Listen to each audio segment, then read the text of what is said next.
ሰላም ጤና ይስጥልን እንኳን ወደ ቲያንስ ኢትዮጵያ የቪዲዮ ገለጻ በሰላም መጡ። በዚህ በሚኖረን ቆይታ ስለ ካምፓኒያችን ስለ ምርቶቻችን እንደዚሁም ቲያንስ ይዞት ስለመጣው የቢዝነስ አማራጭ በጥልቀት እናያለን። መልካም ቆይታ።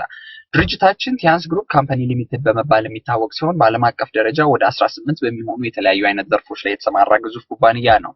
1992 ዓመተ ምህረት እንደ አውሮፓውያን አቆጣጠር ቲያንጂን ቻይና ውስጥ የተመሰረተ ሲሆን 50 ሺህ በላይ ልዩ ሱቆችን በአሁኑ ሰዓት በዓለም አቀፍ ደረጃ ለመክፈት በቅቷል። በ192 ሀገራት ላይ የተሰማራ ሲሆን 40 ሚሊዮን ደግሞ ምርቱን የሚጠቀሙ ቤተሰቦችን በእነዚህ 20 ዓመታት ጊዜ ውስጥ ለማፍራት ድርጅታችን በቅቷል ማለት ነው።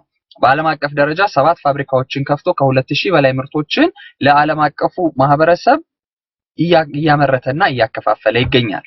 ይህ የምንመለከተው የቲያንስ ዓለም አቀፍ የጤና ኢንዱስትሪ ፓርክ ሲሆን ቻይና ውስጥ 1000 ስኩዌር ኪሎ ሜትር በሚበልጥ ሰፊ ግዛት ላይ የተገነባ ነው። እዚህ ውስጥ የተለያዩ አይነት ተቋማት ሲኖሩት ለምሳሌ ያህልም የምርምር ማዕከል፣ ፋብሪካዎች፣ በአንድ ጊዜ 7000 ሰው በላይ የሚያስተናግዱ የስብሰባ ማዕከላት፣ ዋና ጽህፈት ቤት፣ ባንኮች ሴንተር፣ 5 ኮከብ ሆቴሎች፣ 6 ኮከብ ሆቴሎች እንደዚሁም ደግሞ በቻይና ውስጥ ምርጥ የተባሉ ኮሌጆችና ዩኒቨርሲቲዎችን በውስጡ አቅፎ ይዟል።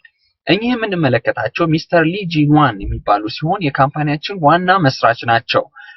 ሚስተር ሊ በ2010 የቻይናው የዓመቱ ምርጥ ቢዝነስ ፐርሰን በመባል ለመሸለም የበቁ ሲሆን ከ200 ሚሊዮን ዶላር በላይ ደግሞ ለእርዳታ ለግሰዋል። በኢትዮጵያም ውስጥ እንደነ ሜሪ ጆይ እና ኤስኦኤስን የመሳሰሉ ምግባረ ሰናይ ድርጅቶችን ረድተዋል።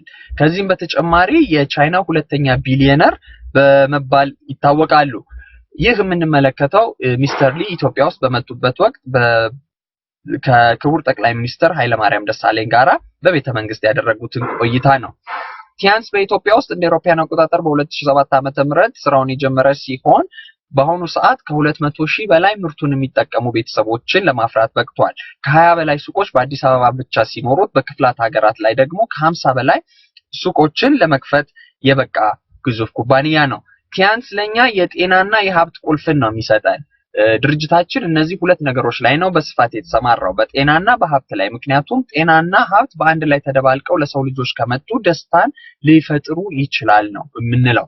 ስለሆነም በቅድሚያ የጤናውን ቁልፍ እናያለን፣ ከዛ በኋላ ደግሞ የሀብቱን ቁልፍ እናያለን።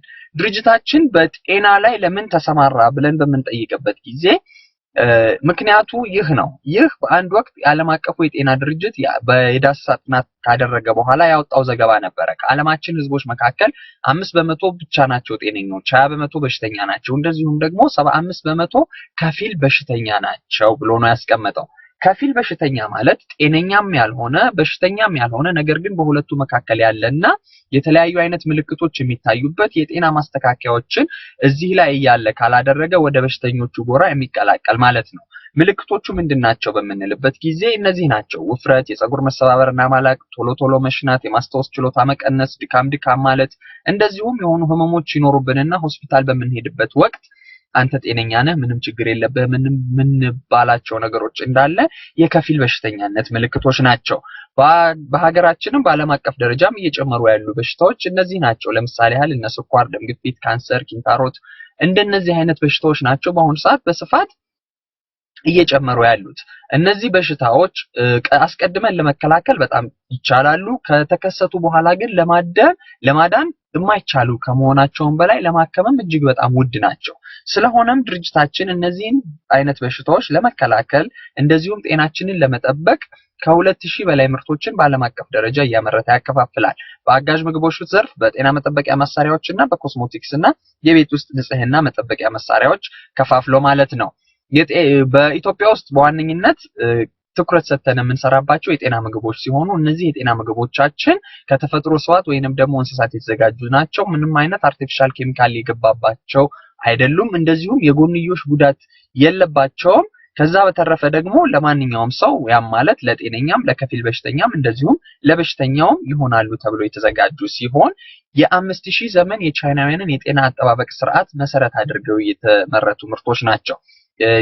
ይህ የቻይናውያን የ5000 ዘመን ያስቆጠረ የጤና ስርዓት አራቱን ሂደቶች ነው የሚከተለው። ያ ማለት መጀመሪያ ላይ ማጽዳት፣ ሁለተኛ ላይ ማስተካከል፣ ሶስተኛ መተካትና አራተኛ መከላከል።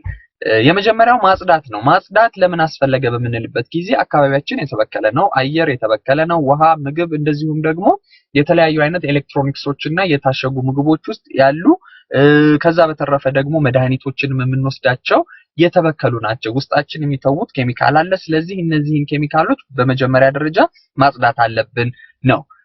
ይህንን ለማድረግ ቺቶሳን የሚባል ምርት ሲኖረን ቺቶሳን ከአሳ ውህድ የተሰራ ሲሆን ይህንን በምንወስድበት ጊዜ ውስጣችን ያሉ ብክለቶችን በላብ፣ በሽንት፣ በሰገራና በአክታ መልክ ከሰውነታችን ውስጥ ያስወግድልናል። የስኳር መጠንን ያመጣጥንልናል። የኮሌስትሮል መጠንን ይቀንስልናል።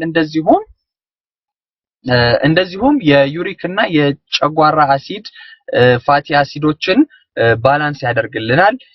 ከዛም በተጨማሪ ክብደትን ለመቀነስ ይጠቅመናል። በሁለተኛ ደረጃነት ለማጽዳት የምንጠቀምበት ስሊሚንግ ቲ የሚባለው ምርታችን ሲሆን ይህ ክብደትን ለመቆጣጠር የሚያገለግል ምርታችን ነው። ይህንን በምንወስድበት ጊዜ ለውፍረት ላለባቸው ሰዎች እጅግ በጣም የሚመከር ነው። ምክንያቱም ክብደትን ለመቆጣጠር ስለሚያስችል ማለት ነው።